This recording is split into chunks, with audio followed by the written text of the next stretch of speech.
All right, let's talk about a fight that feels almost mythical at this point. Conor McGregor versus Max Holloway 2. More than a decade after their first meeting, both men became legends in completely different ways. On one side, you've got Conor McGregor, the biggest star in MMA history and one of the most dangerous counter strikers the sport has ever seen. On the other side, you've got Max Holloway, the volume punching machine with legendary cardio and durability. This fight is basically precision and power versus pace and pressure. So let's break it down. First, let's talk about Conor McGregor. He's back, all right? But it's been a while since we've seen Conor McGregor. At his peak, McGregor was one of the most terrifying to talk about with Conor. Punishes mistakes instantly. That's how he knocked out elite fighters like Jose Aldo, Eddie Alvarez, Dustin Poirier in their first fight. And then, of course, we also have to talk about his precision. Conor doesn't throw volume for the sake of it, all right? He's not trying to just throw to see if he lands. He throws with intent. His left hand is one of the most dangerous punches in UFC history. And of course, we do have to talk about his fight IQ. Early in fights, of course. In the early rounds, McGregor is extremely sharp. He controls distance well and sets traps for opponents. And of course, when we get into Conor McGregor's recent resume, it's not the best, all right? It's not the best. Of course, he was scheduled to fight Michael Chandler, and that fight literally canceled the day of the press conference. Since then, Michael Chandler has been shoved to the side, and now we got Conor McGregor versus Max Holloway. But his last fight ended in a TKO loss to Dustin Poirier when he got his leg snapped in half.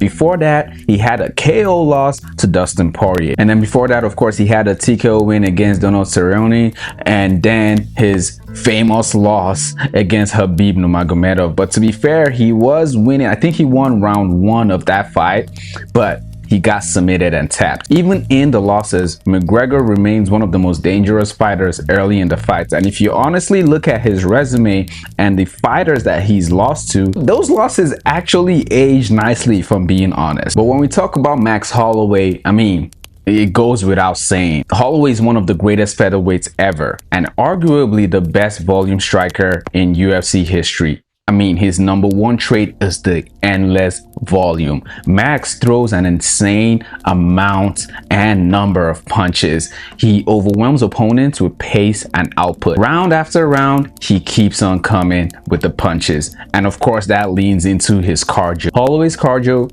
is absolutely legendary. He can maintain pressure for 5 rounds without slowing down. That's one of the reasons he's so difficult to deal with. Then, of course, that transitions to his durability. Max has one of the best chins in MMA history. He absorbs shots and continues pushing forward. Very few fighters have been able to truly hurt him consistently. He's only been knocked out by Ilia Topuria, but to be fair, Ilia Topuria has pretty much knocked almost everybody out. And of course, we have to talk about Max Holloway's fight adjustments. He actually reads you, adjusts. He has a game plan A, plan B, plan C. You never see him not being able to figure things out. He did have a difficult moment with Volkanovski, but of course, Volkanovski is one of the best fighters of all time. So fair game. And then when we look at Max Holloway's resume, just like Conor McGregor coming off a loss, he lost to Charles Oliveira, and honestly speaking, that fight was totally one-sided.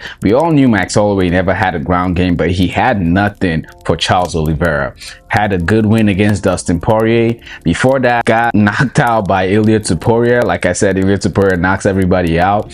And then before that, the famous knockout at UFC 300 against Justin Gaethje. And then before that, knocked out Korean Zombie. So pretty good resume overall, but of course, one thing he has in common when it comes to their fight resume with Conor McGregor is the fact that both fighters are coming off a loss, but it's totally different, and that's what we're about to get into. Now, although this fight doesn't really do anything for the welterweight division, yes, this fight is actually at welterweight. It's not gonna push anything forward. It's a fun fight.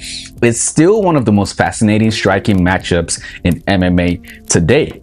Like I said, precision versus volume. Conor McGregor has the precision, he has the counters, he has the power, okay? Max Holloway has the volume, the pace, and the pressure. McGregor wants a clean technical fight Holloway wants to drown opponents with outputs. So when we compare how the early rounds are going to look versus the late rounds, I think it's really critical. McGregor is one of the most dangerous fighters early, okay? Holloway, on the other hand, gets stronger as the fights go longer. So the first 2 rounds could completely define the fight, and I actually think it will. So we also have to talk about the distance and pressure. McGregor prefers space where he can counter. Holloway wants to pressure forward and force exchanges. If Holloway backs Conor towards the cage consistently, things could get difficult for McGregor. Now, I know a lot of people are talking about how, man, Conor McGregor hasn't fought in so many years. He absolutely has no chance to, and it's fair. Max Holloway has been really active. He's been putting on fun fights. He's been fighting the best guy. So it's a fair criticism, but don't get it twisted. Conor McGregor, you know, of course, in his prime, one of the most elite fighters, but he still has those skills. All right, there are things that you can look at to be like, yeah, he has no chance, but he actually does have a good path to victory. Now, in my opinion, his path to victory is going to be harder than Max Holloway's, but let's get into that. When it comes to the path to victory for McGregor, he has to start fast. And I think that's what he's going to aim to do. He's going to capitalize early. At least he's going to try. He's going to try and counter anything that Max Holloway throws at him. Catch him coming forward. That's always going to be his strategy, at least in round 1. Anything Max Holloway does, Conor McGregor is going to try to do that times 2. If Holloway lands a jab, Conor McGregor is going to try to land 2 jabs. That's what he's going to do. And of course, he's going to manage his energy. Conor can burn out trying to force a finish, and I don't think that's what he's going to be doing, honestly speaking. If he lands clean early, he could absolutely win by a knockout. We've seen this before. All right, now, is it fair to say we've not seen how his power has looked lately? You know, that's fair, but man, McGregor, his fight style, I think the power is undeniable. The speed, sure, I think would have slowed down, especially when you take into consideration his inactivity, but I think that power is still going to be there. Now, when it comes to the path to victory for Max Holloway, like I said, completely different. For Holloway, the plan, it's the opposite, honestly speaking. He's going to aim to survive the early danger. Max Holloway has good fight IQ, all right? He's already fought Conor McGregor. This is their second fight. So he knows the exact game plan, and he's a way better fighter since the first time that they met. So he's gonna be able to plan it out. Rounds 1, round 2, he knows they're going to be very critical. He's going to try and avoid those power counters. He's going to try and keep his distance while putting on the volume. And I think that's what he's going to try to do. And of course, Holloway eventually will start pushing that pace consistently. He's going to constantly move forward, constantly try to overwhelm McGregor. I don't think he's going to take a lot of time to start doing that. He's going to make McGregor work. Each round, you would notice that Max Holloway is absolutely going to start increasing his volume. He's going to try to break McGregor down with pressure and accumulation. If Holloway drags the fight deep, the momentum shifts heavily in his favor. And I think that's what he's going to do. Around round 3, if there's no finish yet, you're going to see Max Holloway start feeling himself, start building that momentum for himself, getting in his element. And when Max Holloway is in that mode, it's really hard to throw him off, honestly speaking. And that's going to be a serious problem for Conor McGregor. The biggest X factor, in my opinion, is timing versus durability. Can McGregor land clean early enough to stop Holloway, or can Holloway survive with pace? That's going to be the question here. And looking at Conor McGregor's sparring video, I'm gonna be honest with you, it's kind of worrisome. He looks slow. I'm not going to use that to analyze how Conor is actually going to look. Obviously, he has some time, and I know he's been in camp for a while. Has Conor been tested? I believe he's been tested so many times before this fight. I saw an article about that. Let me know in the comments if I'm wrong.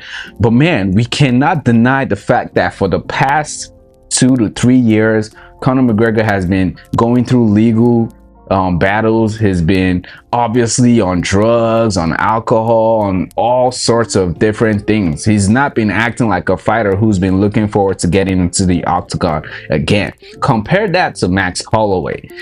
I mean, it's the exact opposite. Max Holloway was actually the underdog before fighting Justin Gaethje at UFC 300. All right, people were not giving him a chance. They were talking about, oh man, he's gonna be small versus Gaethje. Gaethje has more power, this and that. And that's why that knockout was monumental. And before he knocked out Justin Gaethje, he was actually beating Gaethje. That fight wasn't the most entertaining fight. I always say this. The knockout was probably the best knockout of all time, but the fight wasn't really entertaining. It was one-sided. So Max Holloway moved from featherweight to lightweight to fight Gaethje, and now he's moving to welterweight to face Conor McGregor. Strictly speaking, we'll talk about someone who's been inactive for over 3 years. Not just inactive, he's not been training all that time, maybe once in a while, sure, compared to an athlete who's been active, been on top of his game, has been fighting the best, win some, lose some, but he's been at the top. Now, I actually think Conor McGregor would have some success. I think he's gonna shock a lot of people, and something tells me this fight is actually, it might be closer than people are saying. Now, call me crazy, yes, I just talked about how inactive Conor McGregor has been, but I mean, I'm not counting him out. But of course, I got to go with Max Holloway in this, man. He's the obvious pick here. Honestly speaking, when we compare both guys' careers, what they've been doing recently for the past 2 to 3 years, like I said, it's not even comparable, honestly speaking. Okay, this is a fascinating fight because both men are dangerous in completely different ways. Like I said, McGregor likely has success early with counters, sharp striking and all that, but over time Max Holloway's pace, pressure and cardio could become overwhelming. So my prediction is Max Holloway wins by a TKO in round 4 or a decision. I just feel like it's going to come down to the pace and the cardio. Conor McGregor, in my opinion, I don't think he's going to be as conditioned, as fit, as ready as someone as Max Holloway. If he is, it really doesn't make any sense. Sports doesn't make any sense anymore. The fact that someone is coming up so many benders, inactive, coming to beat a fighter who's been active and being at the top of his game, only losing to legends in the game, doesn't really make any sense. So again, this fight has been announced, it's official and all that, but we all know there's a chance it might not happen. But I do believe this is actually going to happen. I've been one of those people who's always been like, Conor McGregor is never fighting again, but I'm so happy to be proven wrong. If this rematch happens, it's more than just a fight, all right? It's two UFC legends from different eras colliding again after both have become icons in different ways. Precision versus pressure, power versus pace, and one of the most fascinating rematches in the UFC, honestly speaking. This is going to be a big fight for sure. But let me know what you think in the comments. You think Conor McGregor has a big chance? You think a lot of people are sleeping on him? Or do you think this fight is absolutely not close? Don't forget to like the video if you like the video. And please subscribe to the channel if you want more breakdowns like this. I'll see you in the next one.